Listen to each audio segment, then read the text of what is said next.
Olá a todas e a todos. Faz tempo que eu não gravo as pílulas filosóficas.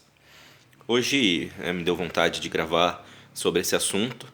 Faz um tempo já que eu tenho vontade de gravar sobre esse assunto e finalmente eu decidi sentar e falar brevemente sobre algo que nos é muito importante para a gente investigar, para a gente refletir, para a gente pensar hoje em dia, e algo que vem sendo pensado talvez desde que o homem começou a pensar radicalmente sobre as coisas que o circundam, principalmente após o início das transmissões de informações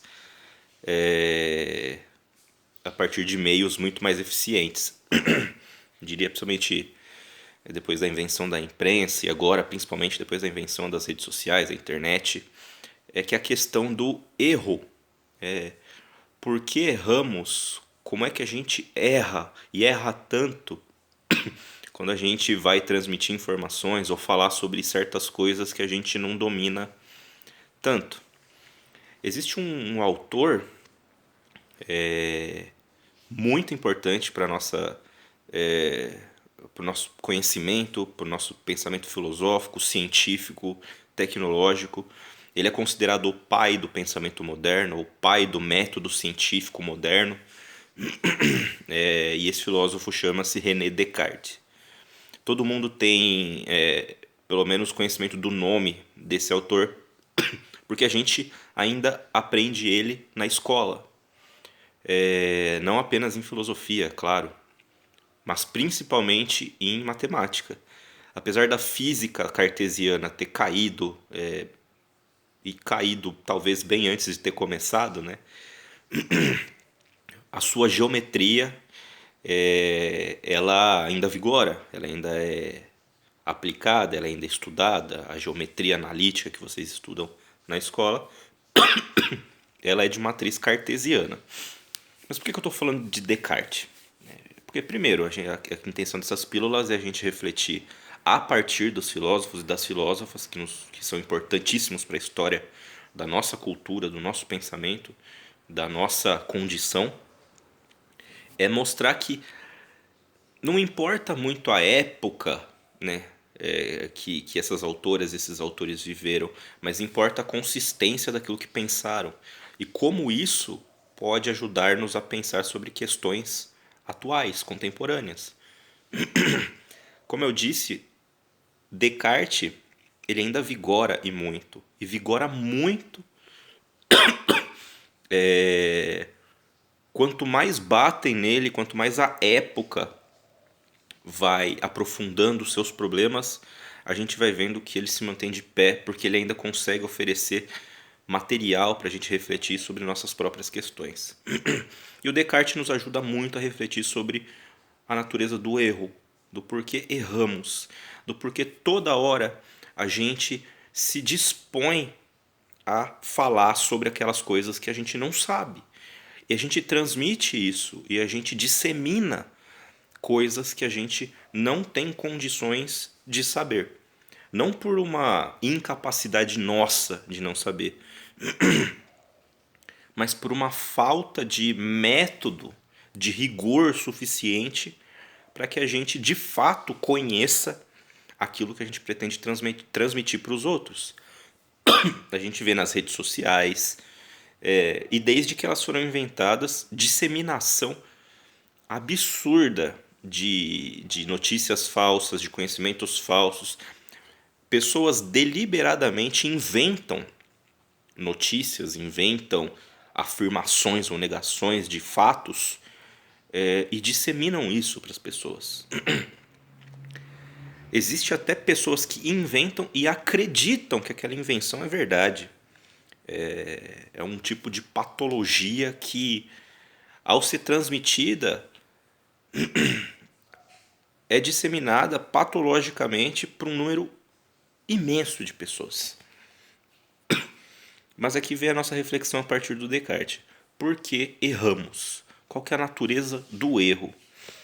Não vou entrar nas discussões todas metafísicas, né, do problema de que, porque se a origem de nossos pensamentos é Deus, como é que Deus é capaz de criar-nos com a marca do erro e da falhabilidade. Então Deus é o culpado pelo erro empreendido pelos seres humanos.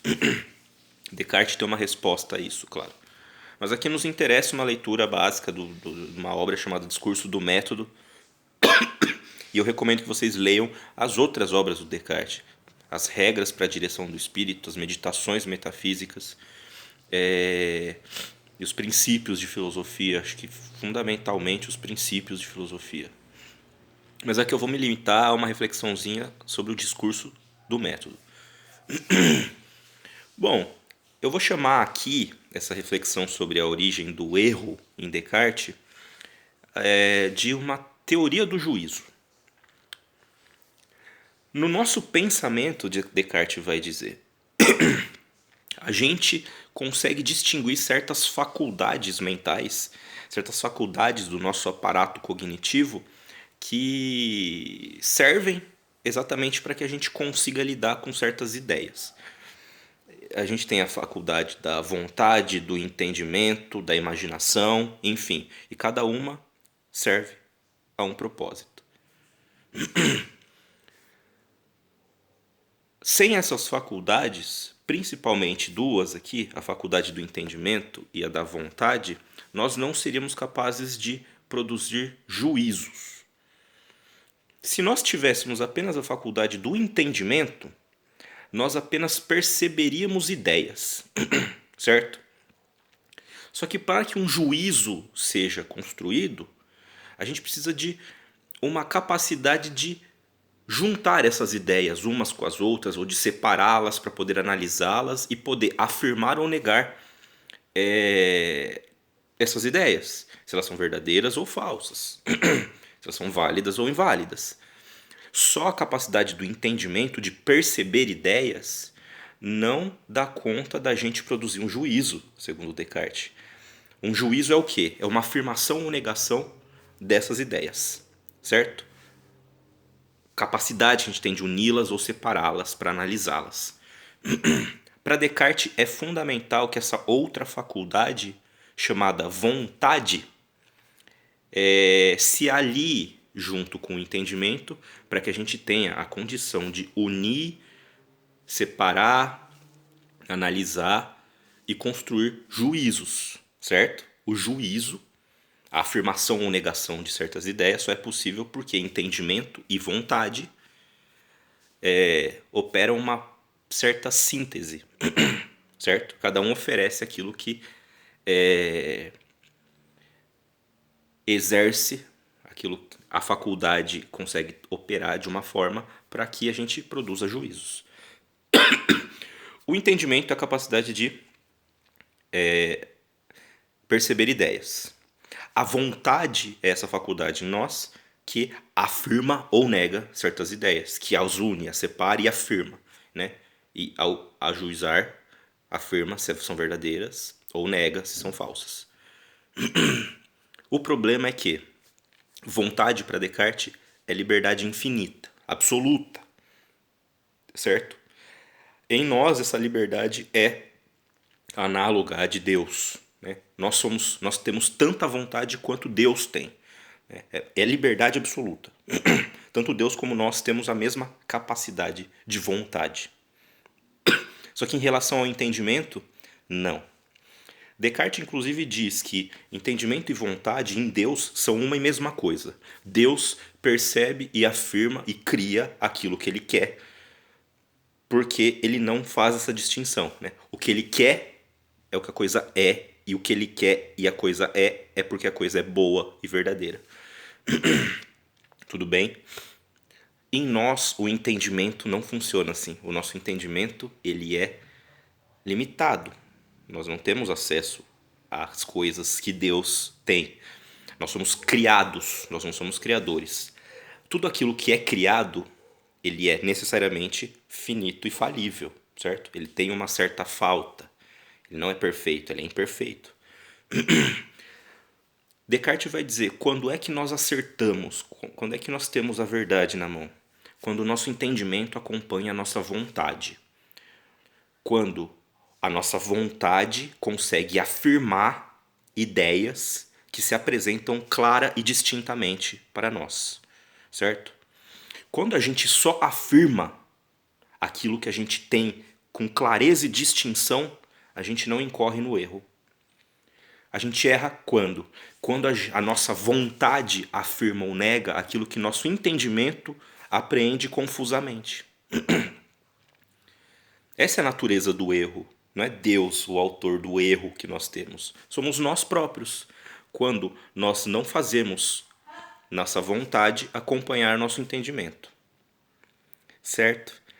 No afã da gente querer saber as coisas, querer afirmar ou negar e repassar informações e mensagens, a gente não para ver se essas mensagens que a gente repassa, se esses juízos que a gente cria para afirmar ou negar certas coisas, eles são afirmados ou negados pela vontade a partir da clareza e da distinção das ideias que o nosso entendimento constrói, percebe. Entende? A gente quer, a gente é tão pedante, a gente é tão vaidoso que a gente quer saber as coisas. A gente só quer, a gente quer estar certo, a gente quer vencer. E não faz o mínimo esforço para tentar fazer com que o nosso entendimento apreenda clara e distintamente as ideias.